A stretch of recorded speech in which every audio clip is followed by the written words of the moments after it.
Mesdames, Messieurs, bonjour. Toute la communauté chrétienne du monde entier a célébré ce dimanche la fête de la Pentecôte qui rappelle la descente de l'Esprit Saint sur les apôtres de Jésus-Christ après sa montée vers le ciel. Quel est le sens réel de cette fête? Quelle en est la portée spirituelle, que ce soit pour les chrétiens ou même les non-chrétiens? On en parle sur ce plateau spécial avec un prêtre de l'Église catholique, bien sûr, Père Canisius Métis. Bonjour. Bonjour Gilles Christ. Vous êtes administrateur de la paroisse Saint-François d'Assise de Fidjrosset. Merci de votre présence sur ce plateau. Alors, qu'entend-on par Pentecôte pour n'importe qui, tout simplement? Vous l'avez déjà bien introduit.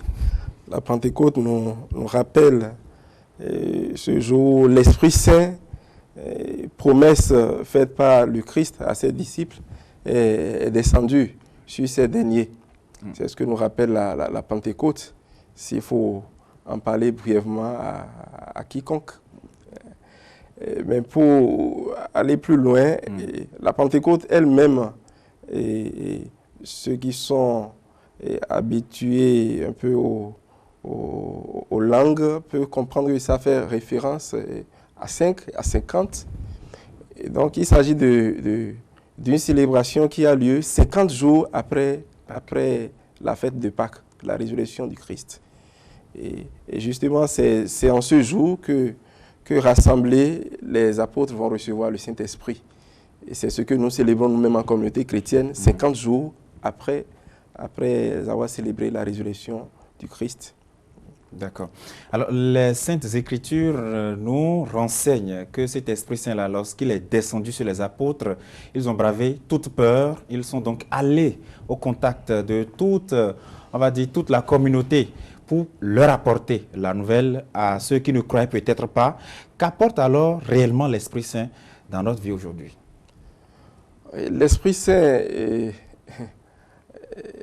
dans la vie des chrétiens d'abord, puisque on ne peut parler de l'Esprit Saint que quelqu'un qui est homme de foi. Oui. Et donc, l'Esprit Saint est au début de la vie chrétienne de tout homme, puisque c'est au nom de l'Esprit qu'est sanctifié, par la grâce de l'Esprit, qu'est sanctifié l'eau et grâce à laquelle on reçoit le baptême. Donc l'eau du baptême, c'est l'Esprit qui est invoqué là-dessus. C'est ce même esprit qui est donné à tout chrétien, d'abord par la toute première onction qui est faite le jour même du baptême et après le jour de la confirmation. Et donc, la première réalité, c'est que ça fait de nous des chrétiens. On est baptisé au nom du Père, du Fils et de l'Esprit Saint. Et donc, au nom de la Trinité Sainte, on devient donc fils de Dieu et on devient membre de la grande communauté chrétienne. Et donc, mais devenu chrétien, il faut vivre. Oui.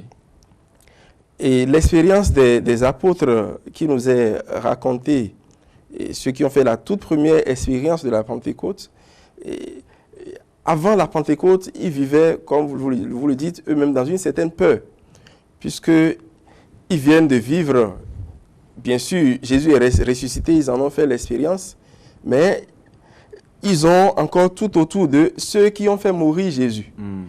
Et bien qu'eux, ils croient en la résurrection du Christ, ils n'osent pas en parler, de peur de subir le même sort que lui. Et donc c'est pourquoi justement dans la première lecture de ce jour, on dit que tandis que les gens venaient de toutes parts pour célébrer la Pentecôte, qui d'origine était une fête juive, qui leur rappelait le jour où Dieu a fait alliance avec eux en donnant à travers Moïse les 10 commandements. Donc, venus de toutes parts, les Juifs rassemblés à Jérusalem, eux, ils vivaient enfermés.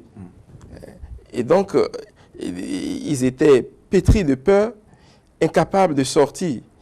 Et donc, la première grâce qu'ils vont recevoir, c'est cette sortie-là. Ils ouvrent les portes. Ils sont capables désormais d'affronter leur propre peur. Ils sont capables de faire face à ceux-là qui leur faisaient peur et de parler ouvertement de Jésus-Christ. Et qui prend la parole premièrement, c'est Pierre. Pierre, qu'on a vu au cours de la Passion, renié par 3 fois Jésus et interpellé même par des femmes. Voilà. Et donc, l'Esprit les fait passer donc de la situation de peur à la confiance en eux-mêmes, confiance en Dieu et la capacité d'annoncer cette parole-là à temps et à contre-temps. Et c'est ceux qui feront contre vents et marées et capables de braver même les oppositions ouvertes, de braver la prison, de braver même ceux qui étaient capables de les tuer. Ils ont supporté les coups de fouet, prenant même cela comme une grâce venant de Dieu. Voilà la merveille que le Seigneur a accomplie à travers son esprit à qui il accorde. Et cette grande transformation que les apôtres ont vécue. Alors, aujourd'hui, dans la vie du chrétien, c'est la même chose, c'est le même esprit que nous recevons. Et ce n'est pas un esprit de peur, ce n'est pas un esprit qui fait de nous des esclaves, mais c'est un esprit qui, à travers ses dons, nous permet nous-mêmes de vivre pleinement de la grâce de Dieu et d'être ses témoins, d'abord par la vie que nous menons, en respectant les commandements. Je faisais mention tout à l'heure du don de la loi, la loi a été donnée sur la loi écrite, des tablettes. Et bon, je dis tablettes aujourd'hui, mais...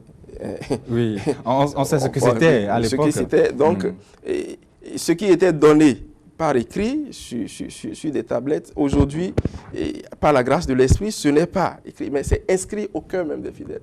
Et donc, la parole de Dieu, son commandement, c'est vécu d'abord par le chrétien, et c'est en vivant qu'il est témoin. Et après, comme les disciples, on reçoit aussi la grâce de l'annonce. De la bonne nouvelle. De l'annonce de la bonne nouvelle, nous devenons des missionnaires. On sait que les apôtres parlaient peut-être même des langues qui étaient étrangères, des langues qu'on ne comprenait pas.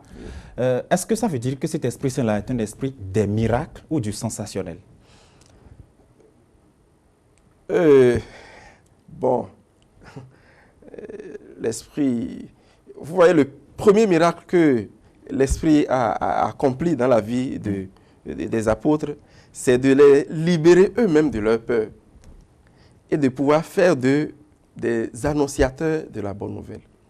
Et donc, même s'ils parlaient en langue, même s'ils étaient par la suite capables de relever un paralytique, même de ressusciter des morts comme Jésus, tout cela est fondamentalement tourné vers l'annonce de la bonne nouvelle. Et donc, le plus important, ce n'est pas le sensationnel que l'esprit est capable de faire encore aujourd'hui. Le plus important, ce n'est pas les miracles, mais la bonne nouvelle que le Seigneur continue d'annoncer aujourd'hui à travers les humbles instruments que nous sommes, dont l'Esprit se sert. Le plus important, c'est cela, la bonne nouvelle qui est annoncée. D'accord. On sait, et ça s'apprend aussi dans l'Église, à la catéchèse notamment, que l'Esprit Saint a plusieurs dons, 7. Pour être plus précis, quels sont ces différents dons-là de l'Esprit Saint? Oui, et il faut commencer par dire que quand l'Église parle de 7 dons de l'Esprit, ce n'est pas... c'est pas un cadre fermé qui dit que l'Esprit est incapable de donner plus que les 7. Et d'ailleurs, le 7 dans l'Église, c'est un chiffre symbolique qui dit la plénitude. Et donc, Dieu, il est toute puissance, et il est toute grâce, et il est tout don. Donc, on ne peut dire que... voilà, donc, je voudrais lever l'équivoque là, que ce n'est pas 7. Mais l'Église, en s'appuyant sur les Écritures, parle de 7. Le choix des 7 a été fait de manière symbolique pour dire la plénitude. Et donc, les 7 dont il s'agit de la sagesse. Oui. Il y a le don de l'intelligence, oui. Il y a le don du conseil, il y a le don de la force, il y a le don de la science, le don de la piété et le don de la crainte de Dieu. On va prendre un peu ces différents dons là, point par point, pour voir un peu leur utilité dans la vie du chrétien. Lorsqu'on prend le don de la sagesse que l'Esprit Saint nous apporte, quelle est, on va dire, son essence? La sagesse et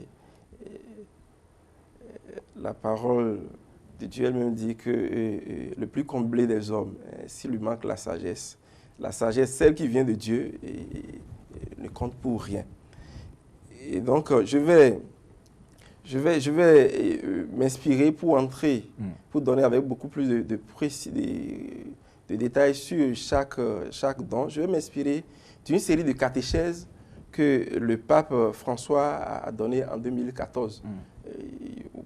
Ça peut se retrouver sur Internet. Il suffit de cliquer les dons de l'esprit, catéchèse du pape François, et on pourrait avoir beaucoup plus en détail le développement que le pape fait sur chaque don. Et donc, la sagesse, le pape dit que c'est la grâce de pouvoir voir toutes choses avec les yeux de Dieu. Et il dit c'est simplement cela, voir le monde, voir les situations, les conjectures, les problèmes, tout avec les yeux de Dieu. Et donc, humainement, nous sommes limités. Et limités, incapables donc de percer le sens profond des réalités que nous vivons et des réalités qui nous entourent. Et donc, ce don de la sagesse vient nous aider à voir les choses avec les yeux de Dieu. C'est ça qui nous aide à transcender les situations que nous vivons, et ce qui nous plaît ou ce qui ne nous plaît pas. Et nous sommes capables de voir même ce qui... la situation, l'état de notre cœur. S'il s'agit vis-à-vis des situations, on peut les aborder avec amour ou avec haine. Et donc, le don de la sagesse nous aide à transcender notre manière terre à terre de voir et nous donne la capacité de voir les choses avec les yeux de Dieu. Voir les choses avec un peu plus de retenue, mais également avec une certaine clairvoyance, c'est ça? Une maturité? Non, là, ça semble beaucoup plus humain. D'accord. Ici, c'est Dieu qui accorde la grâce. Oui. Et il nous permet de voir, d'analyser et de juger tel que lui-même l'aurait fait. Et humainement, nos forces n'y parviennent pas toujours. Et la grâce de Dieu vient à notre secours pour cela. Et cela demande que la personne elle-même vive une certaine intimité avec le Seigneur. Donc voilà un peu ce qu'on peut retenir par rapport pour la sagesse. La sagesse. Mais il y a aussi le don de l'intelligence oui. que l'Esprit Saint renferme en lui-même. Est-ce que c'est de l'intelligence que nous parlons quotidiennement? Est-ce que c'est de cette intelligence-là qu'il s'agit ici aussi? Il ne s'agit pas de l'intelligence humaine. Il ne s'agit pas de la capacité intellectuelle dont chacun peut être pourvu plus ou moins. Ce dont il s'agit, c'est toujours, quand on parle, c'est toujours un don, et ça vient de Dieu. Et bien sûr, l'intelligence humaine elle-même, c'est un don de Dieu. Dieu donne différemment à chacun. Mais il s'agit d'une grâce que l'Esprit Saint peut donner et qui suscite chez le chrétien la capacité d'aller au-delà de l'aspect extérieur de la réalité et de scruter les profondeurs de la pensée de Dieu et de son dessein de salut. C'est dans le développement que le pape en fait, c'est l'explication que je tire pour vous. Donc une grâce que seul l'Esprit Saint peut donner et qui suscite chez le chrétien la capacité d'aller au-delà de l'aspect extérieur des choses. Donc c'est une intelligence qui nous aide à pénétrer le cœur des réalités, et de scruter cela en profondeur, mais aussi scruter en profondeur la pensée elle-même de Dieu. Puisque qu'est-ce que le Seigneur veut pour moi? Et qu'est-ce qu'il veut? Quel est son dessein de salut pour l'humanité? Et cela, je suis incapable, de par mon intelligence personnelle, de percevoir cela. Le Seigneur m'aide en cela. Voilà. D'accord. Donc, il s'agit donc de lire de l'intérieur, cette capacité à lire de l'intérieur. À lire de l'intérieur. Mais il y a aussi le don du conseil. Oui. Parlons-en. Le don du conseil, c'est le don par lequel l'Esprit rend notre conscience capable de faire un choix concret en communion avec Dieu, selon la logique de Jésus et de son évangile. Voilà. Et le conseil, ça nous aide au discernement. Et quand j'ai besoin de faire un choix, je suis peut-être incapable de l'opérer de moi-même. Alors, je peux consulter une tierce personne. Et donc, je prends conseil chez cette personne-là. Et ici, c'est Dieu lui-même mon conseiller. Et donc, ce qu'il accorde, c'est ce qui nous rend capable de faire un choix concret. Mais ce choix doit se faire en communion avec Dieu. Dans notre vie au quotidien, nous opérons des choix à tout bout de champ. Oui. Mais ce n'est pas toujours des choix qui concordent avec la volonté de Dieu, avec sa pensée. Et donc, il s'agit donc d'avancer ici, de faire des choix, mais selon la logique de Dieu et de Jésus, de l'Évangile. Et en cela aussi, le chrétien a besoin de l'aide du Seigneur. Et lorsqu'il prie, notamment, il demandera ce don-là, précisément, afin d'y arriver. Mais parlons justement du don de la science. On sait qu'au XXIe siècle, en tout cas, humainement parlant, la science occupe une place de choix dans nos pensées. Mais de quel type de science parle-t-on lorsqu'on évoque l'Esprit Saint? Alors, le don spécial qui nous conduit à saisir à travers la création, la grandeur et l'amour de Dieu et de sa relation profonde avec chaque créature. Don spécial qui nous conduit à saisir à travers la création, la grandeur et l'amour de Dieu et sa relation profonde avec chaque créature. Vous voyez qu'on parle de la création. Il faut parler de la science, telle que nous en parlons dans le monde qui s'appuie sur des réalités concrètes de la création. Oui. Et maintenant, il ne s'agit pas de s'arrêter simplement à l'analyse de la réalité que nous avons en face. Il ne s'agit pas simplement de pouvoir même manipuler ce que nous avons, ce qu'il y a dans la création, mais il s'agit d'aller au-delà, d'y découvrir la grandeur et l'amour de Dieu. On peut être homme de science sans pouvoir découvrir dans sa science la grandeur et l'amour de Dieu. Et donc, c'est le don qui vient en aide aux chrétiens pour qu'ils puissent découvrir dans sa relation avec le monde ambiant, sa relation avec lui-même et les autres créatures, la grandeur et l'amour de Dieu. Et aussi, la relation avec les autres créatures. Puisque le pape, le même François, nous a replongé dans la pensée de Saint François en nous situant dans le monde comme dans notre maison. Dans notre maison, la planète Terre, notre maison, notre demeure. Et donc, dans cette maison, il y a des interrelations qui se vivent. Et cela se vit à la lumière de Dieu lui-même. Donc l'homme, de par la grâce de la science, est capable de découvrir dans l'autre et dans les autres créatures la grandeur de Dieu. Et de savoir quel type de relation entretenir avec l'autre. D'accord. Alors parlons justement de la piété. La piété. Oui. La piété,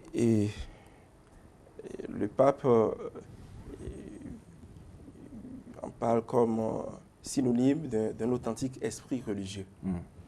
Une proximité filiale avec Dieu et cette capacité de prier avec amour et simplicité qui est propre aux personnes humbles de cœur.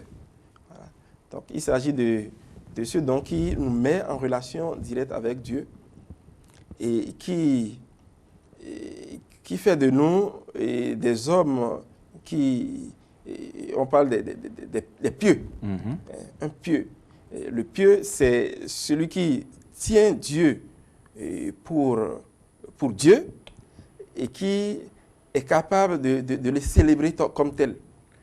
Et cela aussi, Dieu vient en aide à notre incapacité par une grâce spéciale pour qu'on n'y parvienne. Justement. Et il y a aussi la crainte de Dieu. Oui, la crainte de Dieu. Et la crainte de Dieu, généralement, quand on dit crainte, ça s'assimile à peur. Oui. Et ce n'est pas, c'est pas le cas. Ça aurait été paradoxal lorsqu'on sait que les apôtres ont eu le courage en même temps et on parle de la crainte. La crainte, ce n'est pas la peur de Dieu. Et la crainte de Dieu me rappelle toujours je pense que c'est une poésie je ne sais pas, pour mon père. Pour mon père, c'est c'est vrai que c'est un texte que nous avons récité au primaire à l'école de base chaque fois. Voilà, pour mon père, c'est de Maurice Carême. Maurice Carême, oui, voilà. Il dit que mon père aimait mon père à moi, toi qui me fais bondir sur tes genoux comme un chamois. Que pourrais-je te dire que tu ne sais déjà? Il fait si doux quand ton sourire éclaire tout sous notre toit. Je me sens fort, je me sens roi quand je marche à côté de toi. Vous voyez, et ce sentiment filial qui fait tourner cet enfant vers son père pour s'exprimer ainsi. Et ce n'est pas la peur, mais c'est mieux par l'amour. L'amour qui a su mettre en confiance et qui fait que le fils peut s'adresser à son père pour dire voilà mon père. Et c'est une des particularités de la révélation apportée par Jésus en disant à l'homme, voilà, Dieu, vous pouvez l'appeler Père. Et quelque part, on dira, l'apôtre Paul dit, on est incapable de le dire. Et c'est l'Esprit même qui vient à l'aide à notre esprit pour nous aider à appeler Dieu Abba, Père. Donc c'est de cela qu'il s'agit. Il ne s'agit pas d'avoir peur de Dieu. Et donc c'est le don de l'Esprit qui nous rappelle combien nous sommes petits en face de Dieu et en face de son amour. Et que notre bien réside dans l'abandon avec humilité, avec respect et confiance entre ses mains. Donc c'est respect et confiance mêlés qui font cette crainte de Dieu-là. Il ne s'agit donc pas d'avoir peur de Dieu. Ce serait tout à fait le contraire de la doctrine chrétienne qui voudrait que Dieu soit amour. Et que Dieu soit proche de nous. Voilà. Et parlons de la force pour pouvoir... la force, l'Esprit Saint libère, avec le don de la force, dit le pape, le terrain de notre cœur et le libère de la torpeur. On vient à peine de parler de la peur, des incertitudes et de toutes les craintes qui peuvent, craintes ici comme peur, qui peuvent le freiner, de manière que la parole du Seigneur soit mise en pratique de façon authentique et joyeuse. C'est aussi au service de la parole de Dieu et de sa mise en pratique. Et donc, c'est le don de la force qui aidera les apôtres, en temps pétris dans leur peur, à sortir, à braver tout ce qui se présentait comme obstacle devant cette annonce de la bonne nouvelle. Et il s'agit donc de ce qui concerne l'annonce de la bonne nouvelle, aussi bien que ce qui concerne tout ce qui nous empêche dans nos vies personnelles à vivre aussi de cette parole. Puis il s'agit d'abord aussi de la mise en pratique. Mise en pratique. Voilà. On sait que l'Esprit Saint fait partie de la Sainte Trinité. Oui. Dieu le Père, Dieu le Fils et Dieu l'Esprit Saint. Quelle est sa place au sein de la Sainte Trinité? Vous me posez une question. Faut-il parler d'une place particulière de l'Esprit Saint et qui comprend la Trinité? Et là aussi, il nous est difficile de comprendre, puisqu'il s'agit d'un mystère. Trois personnes en une seule. En une seule. Et donc, qui entre dans la profondeur de ce mystère ne parlerait pas de place. Puisque, et d'ailleurs nous le disons dans le credo, du point de vue de la divinité, il y a égalité entre les trois personnes. Donc c'est le même Dieu. Et donc, tout ce que l'homme doit, du point de vue de honneur, de célébration, de foi, vis-à-vis de Dieu le Père et du Fils, même chose vis-à-vis de l'Esprit Saint. Donc, il n'y a pas une classification à faire. D'accord. Mais toujours est-il que le Père n'est pas le Fils, que le Fils n'est pas l'Esprit. Et donc, chacun, en sa personne, a un rôle spécifique qu'il a eu à jouer. Le Père, nous le célébrons comme le Dieu créateur du ciel et de la terre. Mais quand il créait, l'Esprit était là. Il a créé par sa parole le Fils. Jésus, il a pris chair. Il n'a pas pris chair sans la volonté du Père. Il n'a pas pris chair sans une intervention de l'Esprit Saint. Et tout ce qu'il a fait, il a fait par la grâce de l'Esprit Saint, et sous le bon regard du Père. Et la même chose pour l'Esprit Saint. Et Jésus a dû partir pour que l'Esprit vienne. Et avec l'Église, nous sommes dans le temps de l'Esprit qui nous guide, mais qui ne nous dit pas autre chose que ce qu'il entend de chez Jésus. Parce que Jésus là-bas, il vous enseignera.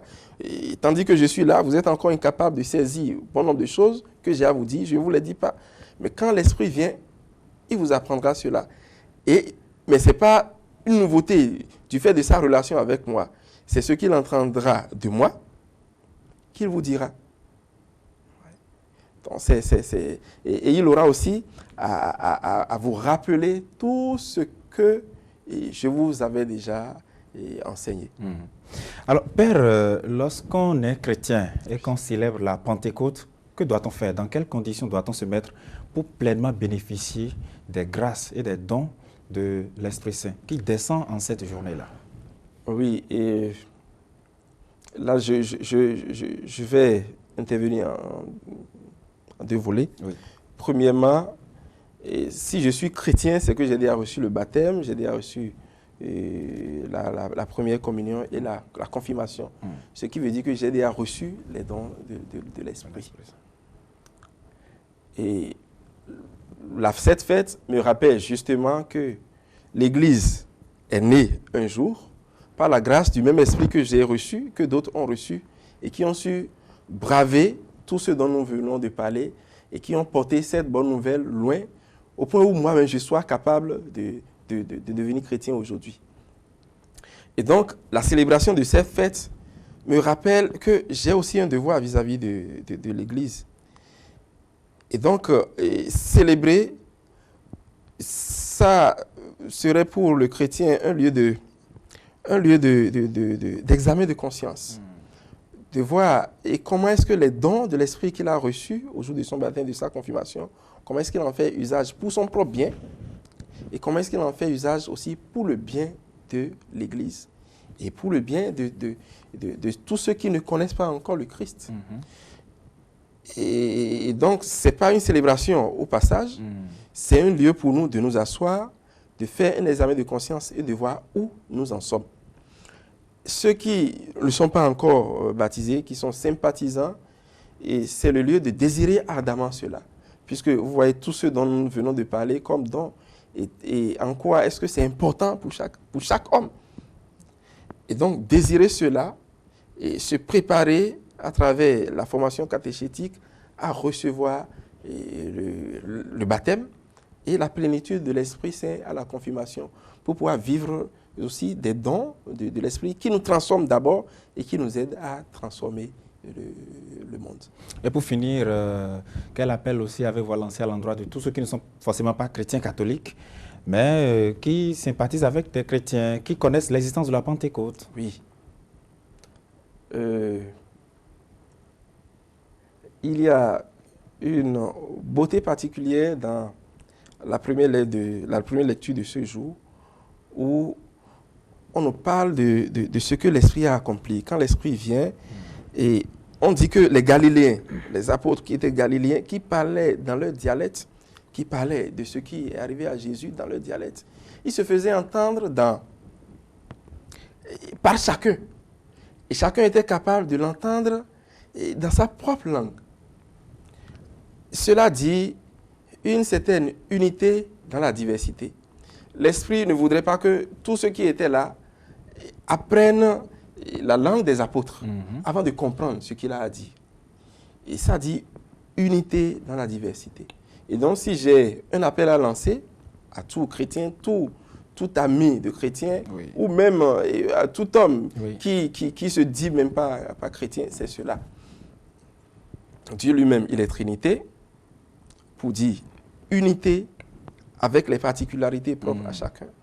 Et donc, que dans notre société, nous prenions exemple sur cela, que l'Esprit Saint qui respecte chacun, et au point où nous n'arrivions pas à nous imposer, à vouloir imposer aux autres la pensée unique. Et que l'autre pense avec moi de la même manière que moi, d'abord, avant d'être en syntonie avec moi. Non.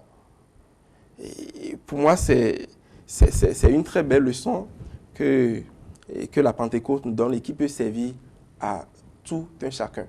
Mais aussi les dons de l'Esprit Saint, tout le monde en a besoin.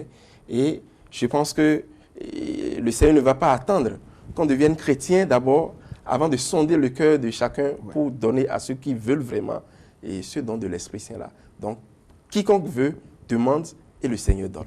Merci infiniment à vous, Père Canisius Metti, administrateur de la paroisse Saint-François d'Assise de Figueroa, d'être venu nous éclairer un peu de votre lanterne sur le contenu réel de cette célébration-là, la Pentecôte. On vous remercie, Père Metti. On vous souhaite une bonne fête. C'est moi qui vous remercie. Bonne fête à vous. Nous n'allons pas oublier nos frères Popo Bien sûr, qui ont choisi ce jour pour la fête de Novicha, l'unité. Voilà. Merci infiniment à vous, Père Metti, d'être venu donc répondre à nos questions. Merci aussi à vous, chers téléspectateurs, de nous avoir suivis. Bonne suite des programmes sur nos antennes et bonne fête de Pentecôte à tous. Au revoir.